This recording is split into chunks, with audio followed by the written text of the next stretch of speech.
एवं कृत्वा व्रतविधिं श्रुत्वेमां परमां कथां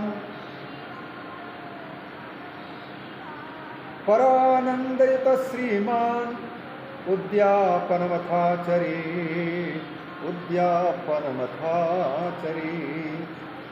नियम पूर्वक सुनने के बाद में पूरी कथा को और फिर उद्यापन करना चाहिए। उद्यापन का नियम क्या है? तो फिर कहते हैं एतदुद्यापन विधि चतुर्दश्या समोमतः। जैसे चतुर्दशी को शिवरात्रि के समय पर उद्यापन किया जाता है, वैसे ही कार्यस्तद्वद्धनाढ्यैश्च तदुक्तफलकांक्षी भी, कथा सुनने का फल जो चाहते हैं अथवा शिवजी के नाम पर प्रसिद्ध त्रयोदशी और चतुर्दशी इन तिथियों में व्रत, दान, पूजा आदि का जो फल मिलता है वह फल पाना चाहते हैं तो फिर विधि विधान पूर्वक उसी की तरह से इस कथा का भी उद्यापन करना चाहिए। कार्यस्तद्वद्धनाढ्यैश्च तदुक्तफलकांक्षी भी, विशेषतर धन संपन्न लोगों को तो करना ही चाहिए कंजूसी न करते हुए। और महाराज जिनके पास कुछ नहीं है लेकिन भगवान के प्रति श्रद्धा है, भक्ति है, ऐसे संत महापुरुष अथवा गृहस्थ जी लोगों को क्या करना चाहिए? सूत जी कहते हैं अकिंचनेषु भक्तेषु प्रायो नोद्यापनाग्रह। जिनके पास कुछ नहीं है, गरीबी है, तो उनके लिए उद्यापन करने के लिए कोई मजबूरी नहीं, उनके लिए कोई अनिवार्यता नहीं। क्यों? श्रवणेनैव पूतास्ते निष्कामा शांभवा मता। क्योंकि वो भगवान की कथा सुन रहे हैं और कथा सुनते ही उनके चित्त की शुद्धि हो चुकी है। अतः कथा सुनकर के जिनके चित्त की शुद्धि हो चुकी होती है, ऐसे लोगों को उद्यापन करने की आवश्यकता नहीं है। उनके सुनना ही यह उद्यापन के समान है। एवं शिवपुराणस्य पारायणमुखोत्सवे समाप्ते श्रोतृभिर्भक्त्या पूजा कार्या प्रयत्नतः। अब पूरी कथा श्रोताओं ने 9 दिन की कथा शिवपुराण की होती है सुनी, और सुनने के बाद उनका अब क्या कर्तव्य बनता है? जैसे किसी गुरुजन के पास में रहने वाली अमूल्य विद्या को जब छात्र विद्यार्थी प्राप्त करता है तो बाद में गुरु पूजा के रूप में गुरुदक्षिणा समर्पित करता है। उसी प्रकार से शास्त्र की बातों को किसी अच्छे वक्ता के मुख से जब हमें सुनने का अवसर आता है तो फिर शास्त्र और शास्त्र के द्वारा वर्णित भगवान को प्रसन्न करने के लिए साथ ही साथ वक्ता के चित्त में भी प्रसन्नता हो जाए, इस उद्देश्य से उनको चाहिए कि पूजन करें, उद्यापन करें। एवं शिवपुराण से पारायण महोत्सवे समाप्ते श्रोतृभिर्कार्या पूजा भक्त्याति कार्य पूजा कार्य प्रयत्न पूर्वक पूजा करनी चाहिए। क्या क्या करनी पूजा में? शिव पूजन वत् सम्यक पुस्तक से परो पुरो मुनि। सबसे पहले तो शिव जी के पूजन कर रहे हैं हम, जैसे वैसे ही शिव पुराण की पूजन उसी उपचारों से, वैसी श्रद्धा भक्ति के साथ करनी चाहिए। पूजा कार्य सुविधिना वक्तुश्च तदनंतरम। इसके बाद फिर शिव पुराण की पूजा हो जाने के बाद वक्ता की भी पूजा करनी चाहिए, शिव की भावना से करनी चाहिए। पुस्तकाच्छादनार्थम ही नवीनम चासनम शुभम समर्चये दृढ़ं दिव्यम बंधनार्थम च सूत्रकम। ग्रंथ की पूजा के निमित्त पुस्तक को ढकने के लिए नए वस्त्र दान करना चाहिए। बांधना चाहिए, ग्रंथ बांध करके रखा जाता है कपड़े में, और ऐसा कपड़ा नहीं कि जिसको हम उपयोग कर चुके हों, मैला कुचैला हो, किसी उपयोग कर लिया हो और अगला करके पंडित जी को कह दिया कि लो पंडित जी ये ग्रंथ बांधने के लिए दे दिया। वस्त्र देना है तो ग्रंथ वाचन के लिए ग्रंथ बंधन के लिए ग्रंथ सुंदर डोरी से बंधी हो अथवा स्वतंत्र कपड़ा हो और बांधने के लिए अलग रस्सी लगी हो। इसलिए यहाँ कहते हैं कि पूजा कार्य पुस्तकाच्छादनार्थम, कपड़े ये ग्रंथ का आच्छादन करने के लिए, इसको कपड़ा पहनाने के लिए नवीनम आसनम शुभम, नया आसन देना चाहिए, नया कपड़े देना चाहिए उसको बांधने के लिए। समर्चये दृढ़ दिव्यम बंधनार्थम च सूत्रकम, सूत्र भी देना चाहिए, आसन की भी पूजा हो और उस सूत्र की भी पूजा। भगवान की तो पूजा होती है, पर पूज्य वस्तु की भी पूजा हो करके पूज्य भगवान को समर्पित करें।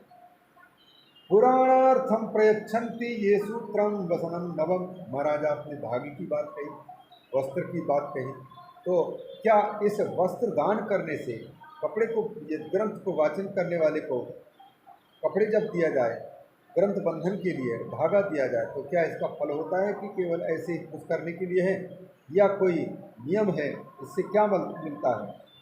सूत जी कहते हैं देखो, जो लोग वस्त्र समर्पित करते हैं, लेकिन वस्त्र कैसा हो? नवम, नवीनम।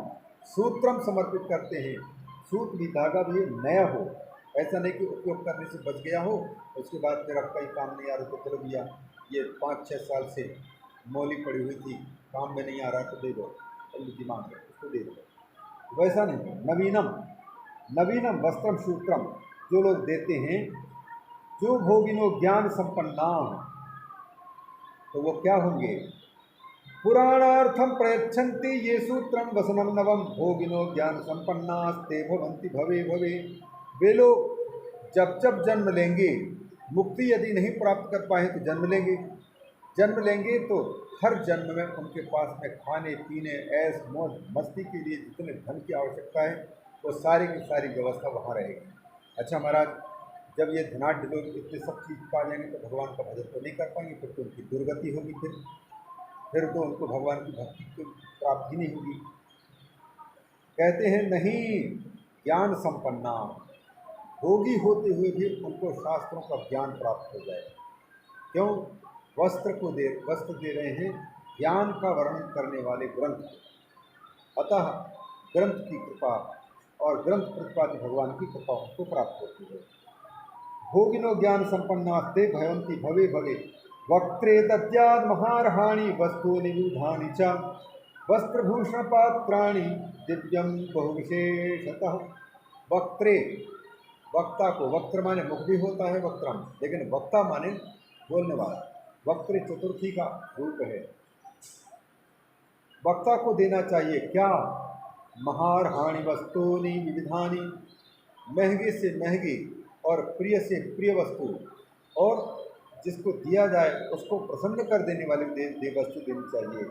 ऐसे नहीं कि शादी कराई 3 घंटा पंडित जी से और वस्त्र देने के समय पर को ऐसा दे दिया कि पूरा शरीर एंटीना की तरह दिखाई दे रहा, तो ऐसे कपड़े दान करने का भी फल नहीं बताया गया। कहते हैं वस्त्र महंगा हो और रुचिकर हो, ऐसा वस्त्र दान करे, कोई भी वस्तु दान करना है तो। वस्त्र भूषण पात्राणि दिव्यम बहु विशेषता, ये दिव्य होनी चाहिए वस्त्र भूषण पात्र। आसनार्थम प्रयच्छन्ति पुराण से चाहिए नराह कंबलाजनवासांसी मंचम फलकमेव च स्वर्गलोकम समासाद्य भुक्त्वा भोगान यथेक्षितान स्थित्वा ब्रह्मपदे कल्पम यान्ति शैव पदम ततः। अब देखो, बहुत लोग कंजूसी के कारण व्यास का मंच बनाना है, तो जिनके पास अरबों खरबों की संपत्ति है, फिर भी व्यासपीठ बनाना है, तो देख देख भैया घरों में किन के पास में पुरानी खटिया खाट रखी है, तो पुराना खाट ला करके लगा दिया और ऊपर से बना करके रख दिया, जबकि वो चाहते तो नया खाट भी लगा सकते। भगवान की सेवा को पहले वो समर्पित हो, इसके बाद फिर लोगों की काम आए। तो जो भी व्यक्ति भगवान की सेवा में लग चुका हो, कोई भी वस्तु, उस वस्तु का यदि कोई उपयोग करता है तो उसको पुण्य की प्राप्ति होगी, पवित्र वो भी होगा। लेकिन हम उल्टा करते हैं, यदि टेंट लगाते हैं तो शादी विवाह में, कहीं भोजन आदि के भंडारा आदि में जो गंदा हो चुका है, न जाने कितने लोगों के कचरे पड़ चुके हैं, तो ऐसे चंदोबा, ऐसे चांदनी, ऐसे दरी ला करके कथा में समर्पित करते हैं, तो फिर उन व्यक्तियों को धन तो मिल जाता है, लेकिन उस व्यक्ति की भावना के अनुसार उनकी मलिनता दूर नहीं होने से दुख से मुक्ति उनको नहीं मिलती। अतः यहाँ कहते हैं कि ये जो लोग देते हैं आसनार्थम, क्या क्या? पुराणस्य आसनार्थम, पुराण को आसन देना है, तो खाट भी आसन देने वाला, चौकी भी आसन दे रहा है, और इनके ऊपर में देने वाले जो वस्त्र हैं वो भी आसन काम कर रहे हैं। कंबल अजनवासांसी मंचम फलकमेव च, मंच भी और फलक भी, पीठ भी चाहिए। ऐसे लोगों को क्या फल मिलता है? स्वर्गलोक को प्राप्ति होती है, और वहाँ पर कई दिव्य भोगों को भोग करके फिर वो ब्रह्मलोक में ब्रह्म पद को प्राप्त होते हैं, माने ब्रह्मा जी बनने का अधिकारी वो बन जाते हैं और कल्प पर्यंत वो हमेशा के लिए रहते हैं, कल्प कल्प तक जीवित रहते हैं। इस प्रकार से ये दान का भी विधान बताया। एवं कृत्वा विधानेन पुस्तकस्य प्रपूजनम वक्तुश्च मुनिशार्दूलो महोत्सव पुरस्सरम। इस प्रकार उद्यापन करके वक्ता की और पुस्तक की पूजन फिर से बताया गया। सहायार्थम स्थापितस्य पंडितस्य प्रपूजनम। अब सहायता के लिए किसी पंडित जी को वाचन करने के लिए लगा दिया पारायण में, किसी पंडित जी को पंचाक्षर मंत्र को जप करने के लिए लगा दिया और किसी पंडित जी को लगाया गया है पूजा आदि कार्य संपन्न करने के लिए, किसी पंडित जी को लगाया गया है संशयों को दूर करने के लिए। ये अलग अलग जो पंडित हैं इन पंडितों की भी पूजा करनी चाहिए उद्यापन में। कहते एवं कृत्वा विधान पुस्तक से प्रपूजनम वक्तुश्च मुनिशार्दूलो महोत्सव पुरस्सरम सहायार्थम स्थापित पंडित प्रपूजनम। सहायता के लिए जितने पंडित की भी पूजा करनी चाहिए। कुर्यात् तदनुसारेण किंचित ऊनम धनादि भी। उनकी योग्यता और उनके काम के अनुसार पूजा होनी चाहिए। वक्ता को कितना परिश्रम करना पड़ता है, 3-3 साढ़े 3-3 घंटे। और कंजूस व्यक्ति कभी कभी ये करता है, संगीत वालों को बुलाया गया है तो संगीत वालों की जो शर्त है वो तो पहले से बता करें, भैया हम तो बहुत जगह में बिना बातचीत करके कथा में सम्मिलित होकर के धोखा खा चुके हैं, इसलिए हम पहले से कर देते हैं कि हम प्रतिदिन के 1000 रुपये अथवा शिव पुराण है तो उसके हिसाब से 9 दिन के कम से कम 10,000 से ऊपर हमको चाहिए एक कलाकार, और ऊपर से चढ़ावा भी आना चाहिए, तब तो हम तैयार होंगे। तो इस प्रकार से वो तो कर लेते हैं, लेकिन वक्ता अपने लिए कहने में यदि सच्चा वक्ता है, भगवान का प्रेमी है, तो वो सच्चाई का कैसे ग्रंथ को बेचेगा, उसकी कीमत कैसे आकेगा। जो कुछ मिल जाए उसी को संतोष करना पड़ता है, लेकिन संतोष करने वाले व्यक्ति के प्रति कई बार भी धोखाबाज करते हैं लोग। बुला तो लेते हैं पैसे कमाने के उद्देश्य से और सब कमेटियाँ बना लेते हैं, कमेटी से पैसा इकट्ठे कर लिए और उस कमाई में से पहले से ही दिमाग में रहता है कि वक्ता को इतना देना है, संगीत वालों को इतना देना है। इस प्रकार से 50 लाख इकट्ठे होने पर हमारे पास में 40-45 लाख तो हमारा हो जाएगा और आराम से कार्यक्रम हमारा 1-1.5 लाख 2 लाख में हो जाएगा, उनका हो जाएगा। तो इस प्रकार के हिसाब रखते हैं लोग।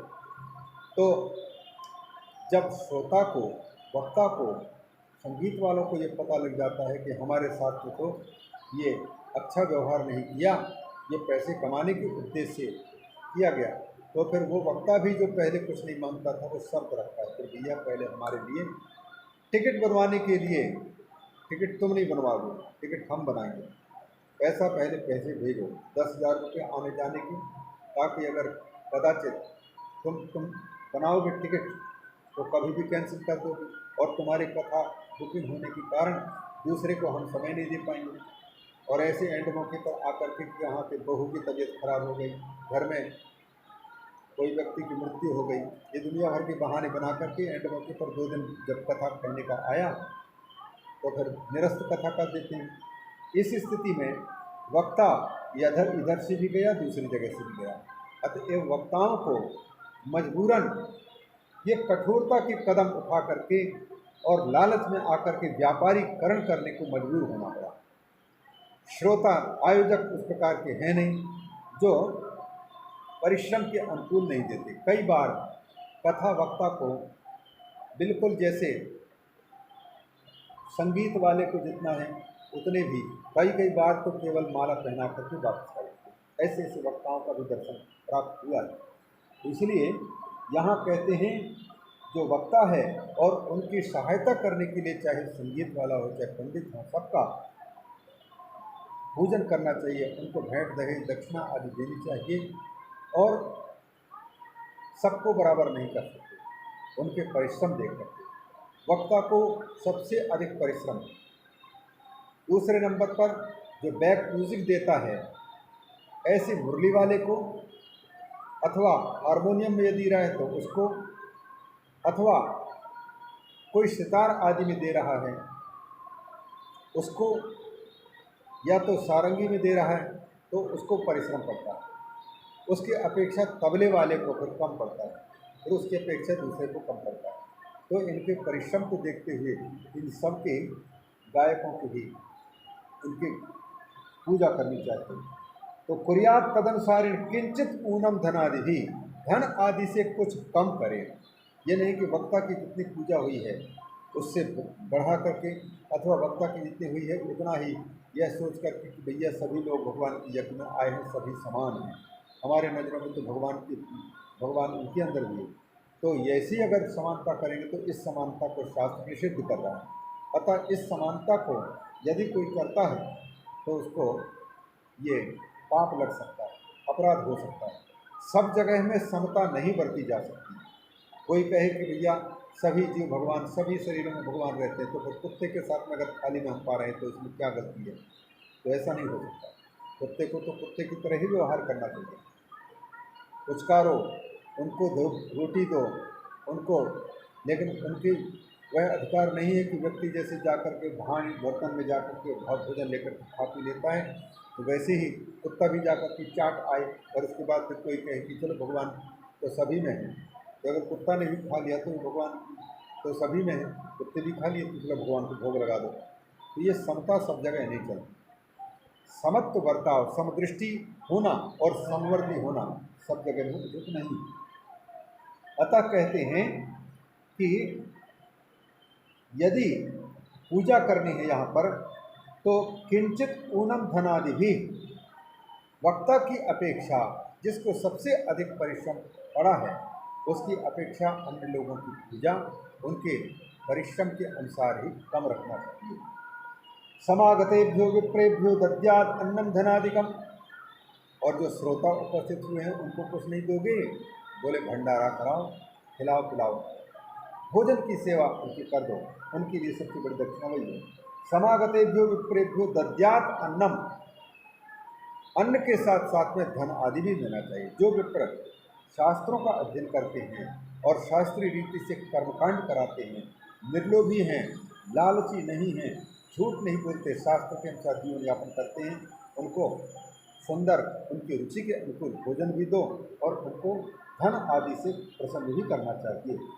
महोत्सव प्रकर्तव्यो गीतैर्वाद्यै समर्पणैः, उद्यापन के अवसर पर खूब धूम धड़ाका के साथ में गाओ, सब कूद मचाओ, मस्ती के साथ में करना चाहिए, उत्सव प्रकट करना चाहिए। विरक्तश्च भवेत् श्रोता परे हनि विशेषता, गीता वाच्या शिवेनोक्ता रामचंद्राय यामुने। कोई ऐसा व्यक्ति है जो श्रोता के रूप में गृहस्थ नहीं है, संत है, विरक्त है, महात्मा है, त्यागी है, तो ऐसे व्यक्ति को क्या करना चाहिए? उद्यापन और ये दुनिया भर की पूजा आदि कराने का सामर्थ्य उसके पास में नहीं है, तो उसको चाहिए कि दूसरे दिन गीता का वाचन करवाना चाहिए। गीता के 18 अध्याय 700 श्लोक उनका पाठ करना चाहिए, ताकि कहीं पर कोई त्रुटि हुई हो तो वो त्रुटि कमी भी पूर्ण हो जाए, क्षति पूर्ति हो जाए, ऐसा रखकर। अथवा कहते हैं रामचंद्राय शिवे नोक्ता गीता, भगवान शंकर ने भगवान रामचंद्र के सामने जो गीता कही है उस गीता का वाचन करना चाहिए। गृहस्थश्चेद भवेत् श्रोता कर्तव्यस्तेन धीमता, होम शुद्धेन हविषा कर्मणस्तस्य शांतये। गृहस्थ श्रोता है, अब गृहस्थ श्रोता क्योंकि कर्म जाल में फंसा पड़ा हुआ है और पूर्व किए हुए कर्मों का फल भोग रहा है, सुख दुख। अतः कर्म की निवृत्ति कराने के उद्देश्य से गृहस्थ को चाहिए कि वह हवन करे, शुद्ध हवि से हवन करे, ताकि उसके कर्मों की शांति हो, पुनरपि जन्म पुनरपि मरणम ये बंद हो। रुद्र संहित या होम प्रतिश्लोकेन बाबुने, अथवा यह नहीं कर सकता है तो फिर क्या करना चाहिए? रुद्र संहिता, शिव महापुराण में 7 संहिताओं में से दूसरी संहिता है रुद्र संहिता। रुद्र संहिता के 5 खंड हैं, सृष्टि खंड, सती खंड, पार्वती खंड, कुमार खंड और युद्ध खंड, इन 5 खंडों में विभक्त जो रुद्र संहिता है, उस रुद्र संहिता का पाठ करते हुए प्रत्येक श्लोक से हवन कराना चाहिए। क्योंकि रुद्र देवता के नाम पर सारी संहिताएं होती हुई भी इस रुद्र संहिता में विशेष रूप से भगवान शिव और पार्वती का बहुत विस्तार से वर्णन किया है और बढ़िया लौकिक जीवन की उपयोगी बातें भी उनमें कही गई। गायत्र्यास्तन्मयत्वाच्च पुराणस्यास्य तत्वतः, इसलिए भी रुद्र संहिता के मंत्रों से हवन कराना, क्योंकि यह पुराण गायत्री मंत्र के अर्थ का प्रतिपादक, अतः गायत्री मय है। अथवा मूलमंत्रेण पंचवर्णेन शैवतः होमाशक्तौ बुधो हौम्यम हविर्दद्यात्जायत। अगर ऐसा करने में भी दिक्कत है तो फिर पंचवर्ण वाले पंचाक्षर मंत्र नमः शिवाय, इस नमः शिवाय मंत्र से ही हवन कर लेंगे। मान लो महाराज हवन तो करा रहे हैं लेकिन हवन की सामग्री हमारे पास नहीं है, तो होमाशक्तौ बुधो हौम्यम हविर्दद्यात्जायत, होम करने में समर्थ नहीं है, किसी कारण से यज्ञ में सम्मिलित होने का अधिकारी नहीं बन पाया, अशौच है, तो फिर होम करने में अशक्त व्यक्ति को चाहिए कि होम की सामग्री विप्र को देना चाहिए। फिर विप्र चाहे उसका जो भी उपयोग करे, पर उद्देश्य तो ये रहना चाहिए कि हवन की सामग्री आप लीजिए। क्यों? क्योंकि सभी वर्ण के लोग अग्निहोत्र आदि कर्म नहीं करते, ब्राह्मण को विशेषता अग्निहोत्र कर्म प्रतिदिन करना चाहिए। दक्षिण भारत में अभी भी कुछ घरों में है, उत्तर भारत में कुछ चौपट हो चुका है, ऐसा ब्राह्मण भी देखने को नहीं मिलता जो प्रतिदिन त्रिकाल संध्या भी कर सकता हो और अग्निहोत्र कर्म भी कर पाता है, फिर दूसरे लोगों की बात तो सोचा ही नहीं जा सकता। होम में असक्त व्यक्ति को चाहिए कि हवि की सामग्री ब्राह्मण को देनी चाहिए। दोषयो प्रथमार्थं च न्यूनताधिकताख्ययोः पठे च सुनियाद भक्त्या शिवनाम सहस्रकम। कहीं वाचन करने में दोष हो गया हो, कहीं पर बढ़ा चढ़ा करके कह दिया गया हो, कहीं पर जो कहना चाहिए था वो नहीं कहा जा चुका हो, ऐसी अगर कोई त्रुटि हो सुनने में भी और वाचन में भी, तो ऐसे त्रुटियों की शांति के लिए भगवान शिव के नाम पर प्रसिद्ध शिव सहस्र नाम का पाठ करना चाहिए। शिव सहस्र नाम पाठकम, शिव नाम सहस्त्रकम पठेत शृणुयात, सुने भी और पढ़े भी लेकिन श्रद्धा से। उसी प्रकार से कहते हैं, बस थोड़ा सा और रह गया, तेन स्यात् सफलम सर्वम सफलम नात्र संशयः। इस प्रकार से इन कार्यों को करता है तो ये जो सुनने का अनुष्ठान है यह सांग परिपूर्ण होता है, अन्यथा दोष बना रह जाता है। तेन स्यात् सफलम सर्वम सफलम नात्र संशयः यतो नास्त्यधिकं तस्मात् त्रैलोक्ये वस्तु किंचन। क्योंकि शिव महापुराण और शिव इन दोनों से बढ़कर कुछ है नहीं, सबसे बड़े यही हैं, देवों में देव महादेव और पुराणों में महापुराण शिव महापुराण, ये बड़े कहलाते हैं।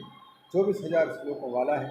वैसे तो स्कंद पुराण भी बड़ा है और पुराण भी बड़ा है, लेकिन विशेष रूप से शिव का और शक्ति तत्व का सांगोपांग वर्णन यहाँ पर किया गया।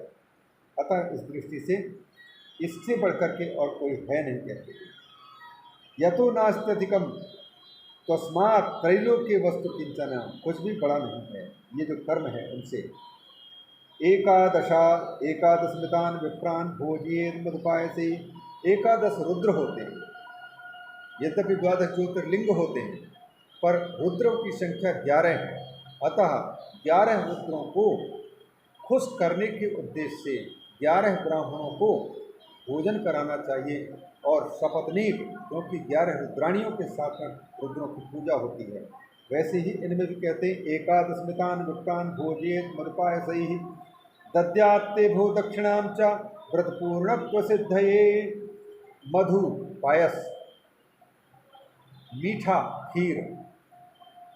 अब तो मधु मीठा खीर खाना पीना भी मुश्किल पड़ने लग गया, क्योंकि मधु नाम का दैत्य ही व्यक्ति को चपेट में ले रहा है, मधुमेह की बीमारी।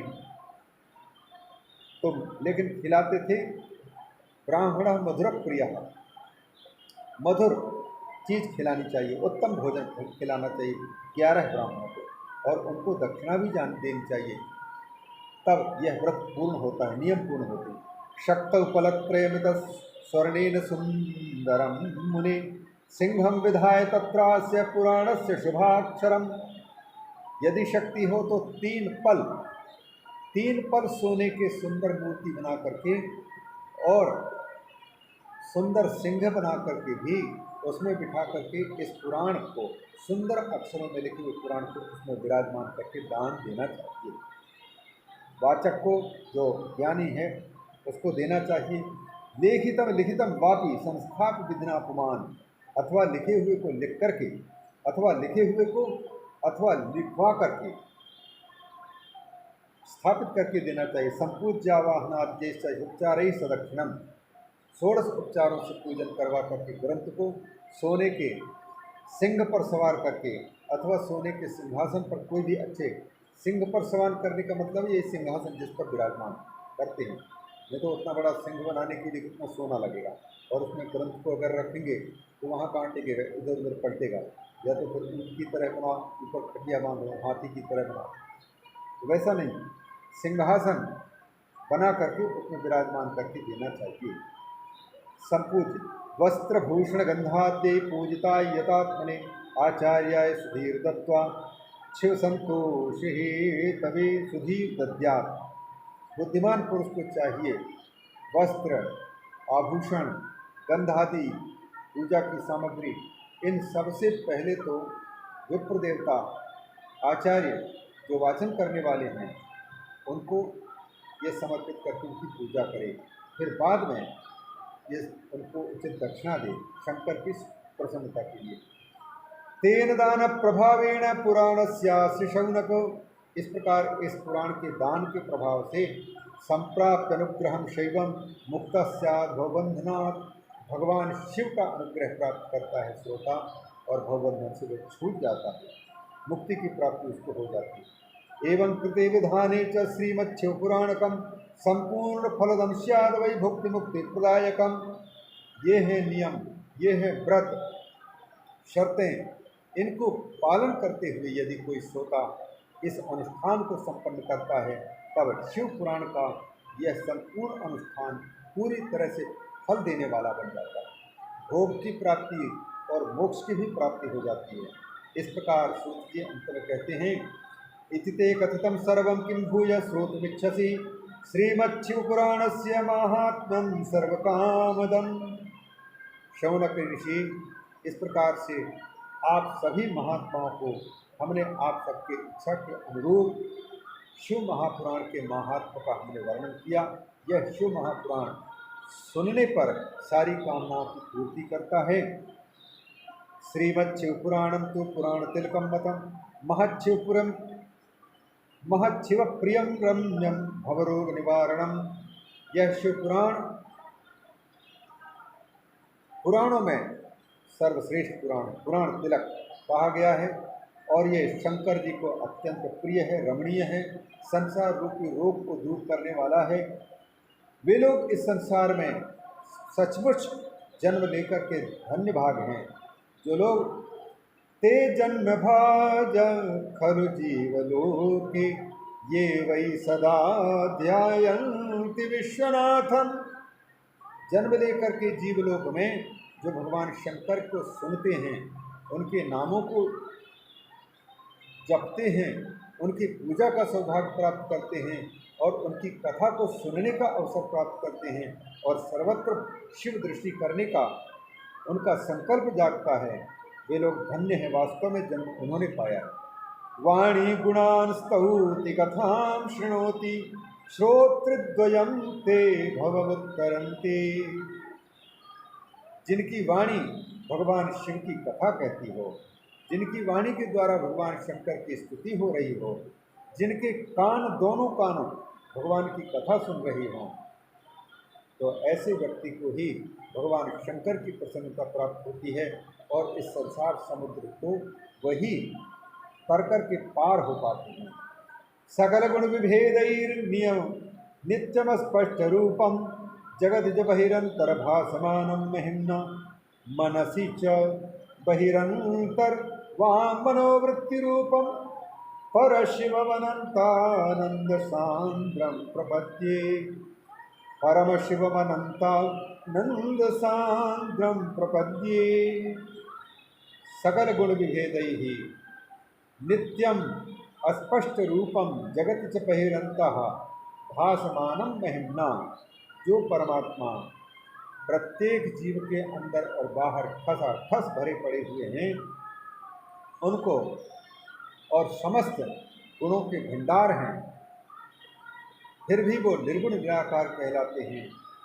ऐसे भगवान को अंदर बाहर विराजमान को मन में, वाणी में, समस्त इंद्रियों में बसाते हुए उनको जो स्मरण करते हैं, उनका भजन करते हैं, वे लोग भी संसार में धन्यभाग हैं। अतः ऐसे भगवान की भी हम शरण ग्रहण करते हैं। भगवान अपनी पावन कथा को सुनने वालों का कल्याण करें, सन्मति प्रदान करें, सुख संपत्ति प्रदान करें और अपने चरण कमलों की भक्ति प्रदान करें।